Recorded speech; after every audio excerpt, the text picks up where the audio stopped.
Não, quer dizer, que nós podemos interceder uns pelos outros. Ok. Não Ok. temos dois concordando. O impasse está em se depois da morte nós podemos interceder, uma vez estando na glória. Entendi. E o texto no qual eu me apoio para dizer que sim, Apocalipse 5:8 me parece que bastante eloquente. Ele fala de uma intercessão que acontece nos céus, mas há outros textos, mesmo no Velho Testamento, que dão uma ideia vaga disso. Em todo caso, mais uma vez... Posso ler o texto, padre? Só para Pode pessoal. ler. E quando tomou o livro, os 4 seres viventes, os 24 anciãos, prostraram-se diante do Cordeiro, tendo cada um deles uma harpa e taças de ouro, cheias de incenso, que são as orações dos santos. Exatamente. Então há uma intercessão no céu desses 24 anciãos. Eles estão apresentando as nossas orações. As orações dos santos. Exatamente. Eles não estão intercedendo. O texto é como se fosse uma demonstração de um ritual parecido com o do judaísmo ainda. Não, sim, mas isso é intercessão. Esse é um ritual parecido com isso. Mas para os judeus isso é intercessão. É justamente você apresentar ante Deus, né? Aliás, o próprio livro, a própria carta aos Hebreus, se não me engano, capítulo 7, talvez versículo 25, não tenho certeza. O autor diz que Cristo vive para interceder por nós. A palavra mais forte é interpelar, talvez, né? Como se ele estivesse interpelando o Pai em nosso favor. Mas é claro, no corpo de Cristo, nós podemos fazer isso. Eu posso interceder, né? Por exemplo, se eu recebo um peso de intercessão para rezar por uma determinada circunstância, então intercedo, até que haja uma resposta de Deus sobre aquilo.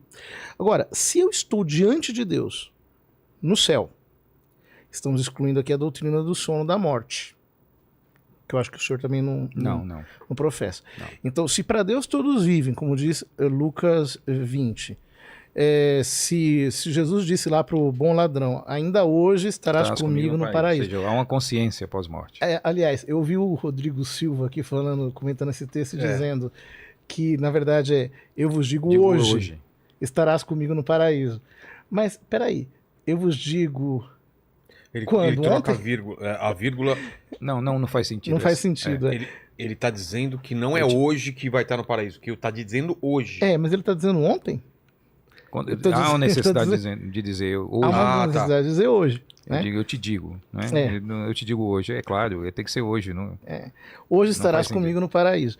Ou seja, se o ladrão está hoje com Cristo no paraíso, eu imagino que ele está lá intercedendo pelos outros ladrões que precisam se converter e precisam se salvar. Né? E assim todos os santos vai dar trabalho no aqui céu. no Brasil, hein? Vai dar muito trabalho. Bastante trabalho. Vai muito trabalho, muita intercessão aqui. Eu imagino, né? Por exemplo, a gente falar assim, por exemplo, uma mãe que morre está diante de Deus. Ela vai estar absorta na contemplação de Cristo e a caridade para com seus filhos vai acabar ou ela vai aumentar? Vai aumentar. A visão de Deus só aumenta a minha caridade. Se a visão de Deus aumenta a minha caridade, ora, é aí que eu vou interceder mesmo. Porque o primeiro modo de ajudar alguém é intercedendo por ele. O grande problema, padre, talvez seja exatamente nós pegarmos, por exemplo, textos, como o texto de Apocalipse.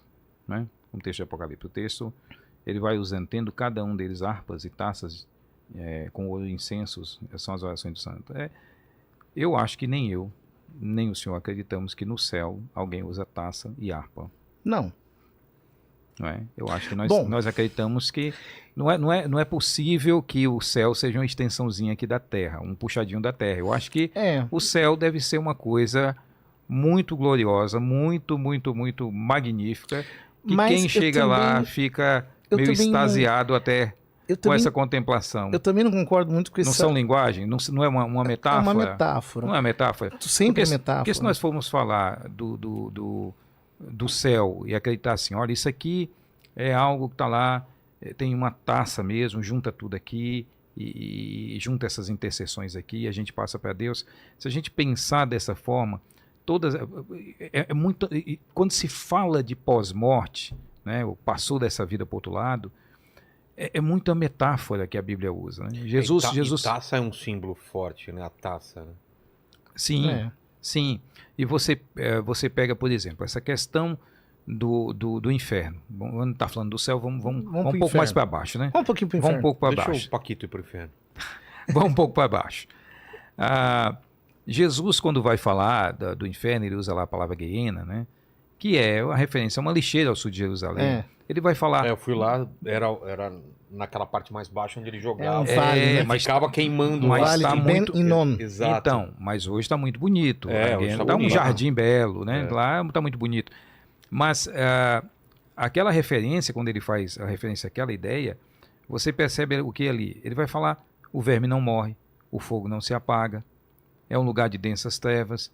Quer dizer, um lugar que tem trevas não pode ter fogo, porque fogo não combina muito com treva, fogo emite luz, né? Então, é óbvio que ele está fazendo ali, usando uma metáfora para falar dessa lixeira de Deus. Muito embora, hein? Usando uma metáfora para falar de uma lixeira de Deus. A gente vai acreditar que no inferno tem verme que não morre. Mas Então, e aí se a gente pega o inferno e parte dessa perspectiva de que nessa vida pós-morte tem essas metáforas que nós não podemos construir um castelo sobre elas, então no céu que espelha o outro lado. Mas a metáfora carrega uma verdade, né? Então, por exemplo, para a doutrina católica é muito claro que o céu, que o inferno tem fogo, um fogo tenebroso. Mas a natureza desse fogo é diferente da natureza do fogo aqui da Terra. Então não é fogo. É fogo porque queima, mas ao mesmo tempo não tem luz.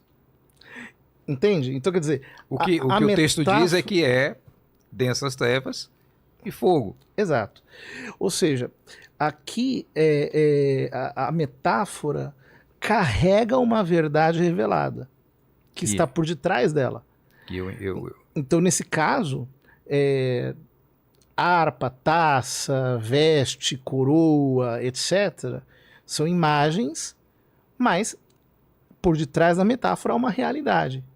Existe alguém que apresenta também a nossa oração.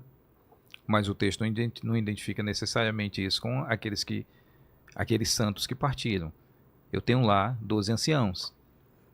Há quem diga que os 12 anciãos são anciãos que foram criados anciãos e estão lá sendo anciãos para sempre anciãos. Eu acho que o texto não está dizendo isso. Eu também, eu não nunca, me autoriza. eu nunca tinha ouvido nessa interpretação dos anciãos criados anciãos. Nunca tinha, né? Mas o fato é, entre o texto bíblico mencionar de uma forma metafórica a ideia de taças ou a ideia de apresentação dessas orações dos santos, eu não posso entendê-la pelo poder da metáfora, que é uma coisa literal, no sentido de que, olha, eu estou lá e aí tem alguém lá que me amava muito aqui e que viveu uma vida de santidade e que essa pessoa está intercedendo por mim, como ela intercederia aqui. Eu acredito que essas relações do céu vão ser umas relações muito diferentes. Muito mais. Pois é, eu acredito que vão ser muito diferentes. Porque imagina, né? A gente ainda pode ir pro inferno. O clamor... Pior é isso, hein? Quer dizer, a gente está aqui falando da Bíblia, falando da fé, corre o risco de a gente ir pro inferno. Né? Mas quem está lá, não. Quem está lá já está confirmado em graça. Não, já lá não... Então que caridade é essa que abandona aqueles que estão aqui sem nenhuma menção a esses? Veja, às Como vezes... assim? Não entendi, padre. Se uma menção, quer dizer, num caso, por exemplo, uma mãe que deixou seus filhos aqui e simplesmente não...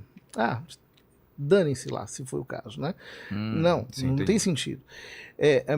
Quer dizer, a visão beatífica, a visão de Deus no céu, ela aumenta a caridade no sentido